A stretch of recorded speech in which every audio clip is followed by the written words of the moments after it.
कमाल ये है कि दुनिया के सारे मजहब सब जानते हैं ये दुनिया कैसे बनी थी, कैसे मिटेगी, मरने के बाद क्या होगा, इनको सब इल्म है। इनको किसी को डायनासोर होते थे पहले ये नहीं पता था, किसी को नहीं पता। किसी भी दुनिया की मजहबी किताब में डायनासोर का जिक्र नहीं है, लेकिन बाकी सब बातें, how to make universe in 4 easy lessons and बाकी सब पता है। आपने कहा कि किसी मजहबी किताब में डायनासोर का जिक्र नहीं है। अफसोस कि आज तक किसी मैथमेटिक्स के किताब में मुझे डायनासोर का जिक्र नहीं मिला। तो इसका मतलब मैथमेटिक्स की किताब बेकार है? नहीं, उसका वो टॉपिक नहीं है। रेवलेशन का और मजहबी किताबों का टॉपिक ये नहीं है कि आपको आके बताए साइकिल कैसे बनाते हैं या आकर ये बताएं कि जो है डायनासोर कब था। वो तो मोरालिटी सिखाने आया है, गॉड के बारे में बताने आया, नॉन फिजिकल रियलिटी की हकीकत को सिखाने के लिए आया। आप जरा तारीख पढ़िए, एक बड़ी दिलचस्प किताब है बर्ट्रैंड रसेल की, जिसमें उसने रिलीजन एंड साइंस कि कब से रिलीजन जो है साइंस के अगेंस्ट है, और हद तो यह है कि भाप के इंजन के खिलाफ थे, स्टीम इंजन के भी खिलाफ थे, और फतवे हुए उन पे।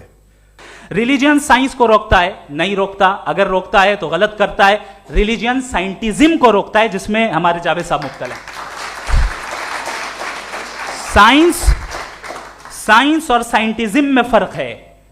साइंटिज्म यह है कि आप समझें कि साइंस और साइंटिफिक मेथोडोलॉजी ये नॉलेज को हासिल करने का वाहिद सोर्स ऑफ नॉलेज है। यह है साइंटिज्म। हम इसे रिजेक्ट करते हैं।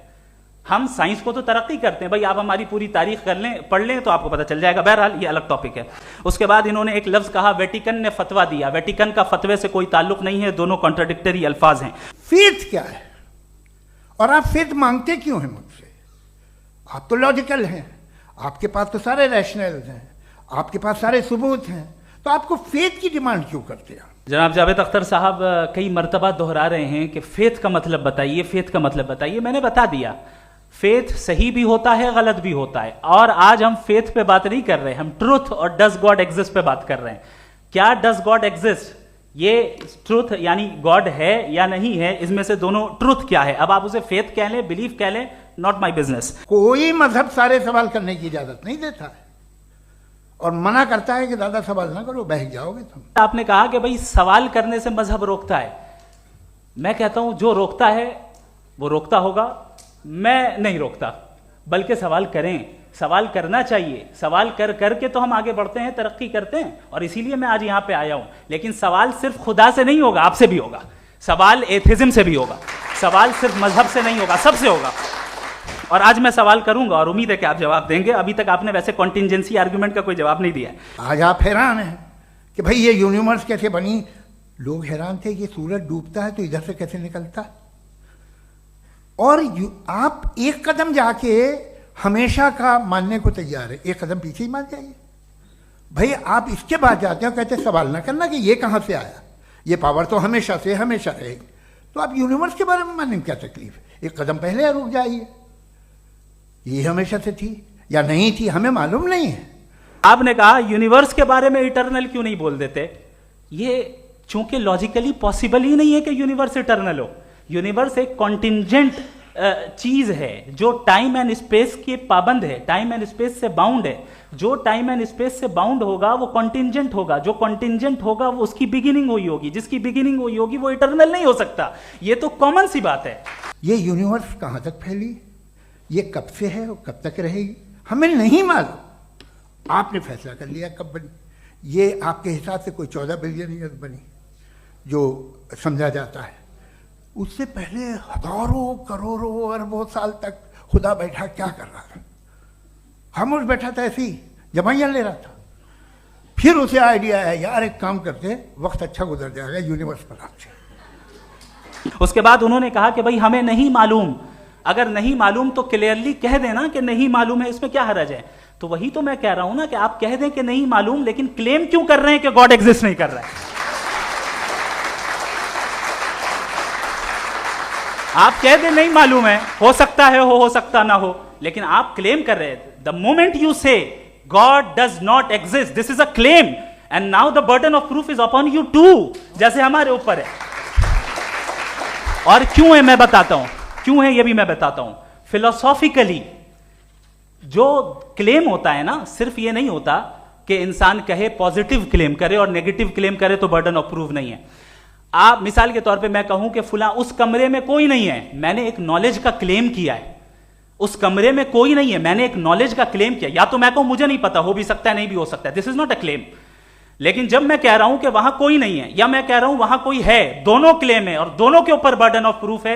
हमारे ऊपर भी बर्डन ऑफ प्रूफ है, मैंने कंटिजेंसी आर्ग्यूमेंट दिया, इसे तोड़कर दिखाई। इन्होंने कहा कि खुदा दुनिया बनाने से पहले 150 साल पहले या करोड़ों साल पहले क्या कर रहा था। अरे हजरत, चलें बहरहाल मैं जवाब दे देता हूं, आप हमारे रिस्पेक्टेड पर्सनैलिटी हैं, अगर आप नहीं होते तो मैं इसे एंटरटेन ही नहीं करता। टाइम, ये 100 साल पहले या 100 साल बाद, पहले बाद में अभी, ये वो अल्फाज हैं जिनका ताल्लुक टाइम से है। टाइम शुरू ही हुआ है यूनिवर्स की बिगिनिंग के बाद, तो उसके पहले खुदा क्या कर रहा था, सवाल इलॉजिकल है, ये फेलेसी है। यानी आप ये कह रहे हैं कि यूनिवर्स के बनने से पहले खुदा क्या कर रहा था, टाइम के बनने से पहले, पहले का ताल्लुक टाइम से, टाइम उस वक्त था ही नहीं, तो ये सवाल ही इनवैलिड है खुदा के ताल्लुक से। दूसरी चीज, आर्ग्यूमेंट ऑफ कंटिजेंसी जो मैंने आपके सामने पेश की है, आपने बार बार ये प्रूफ किया और ये कह रहे हैं कि गॉड ऑफ गैप्स।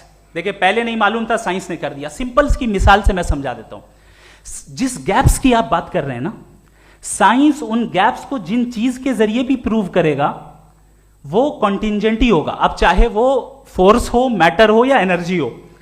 लिहाजा सवाल हमारा उस वक्त भी वैलिड होगा जब तक कि आप नेसेसरी बीइंग पे ना आ जाएं, और इन्फिनिट रिग्रेस पॉसिबल नहीं है of causes in practical world, तो जाहिर है कहीं रुकना पड़ेगा, जहां रुकेंगे वही खुदा है। दूसरी चीज, आपने ये कहा, क्या कह रहा था मैं, किस पॉइंट को? What? Oh no, after that. Just now. हाँ, जहां रुकेंगे वही खुदा है। बहरहाल, तो टाइम का जिक्र हो गया, गॉड ऑफ गैप, सॉरी, या इसकी एक मिसाल आप ले लें। एक कार है, एक साहब ने देखा कि भाई कार जो है उसके व्हील्स कितने अच्छे लगे हुए हैं, सही जगह पे, स्टीयरिंग जो है कितने अच्छे जगह पे लगी हुई है, और सीट्स कितने वेल डिजाइंड है, कितनी प्रिसाइजली ये कार काम कर रही है, तो जरूर कोई ना कोई इसे क्रिएट किया है, किसी ने क्रिएट किया है। अब जावेद साहब आए और कहे अरे जनाब बोनेट खोलिए, इसमें इंजन है, इंजन इस कार को चला रहा है, hence prove no one has created the car. This is illogical, this is irrational. आपने इंजन के जरिए उस गैप को तो साबित किया, लेकिन क्या उससे कार की जो क्रिएशन है और उसका जो क्रिएटर है ये इम्पॉसिबल हो जाए, ऐसा पॉसिबल है? उसका सवाल खत्म हो जाए, ऐसा पॉसिबल है? नहीं।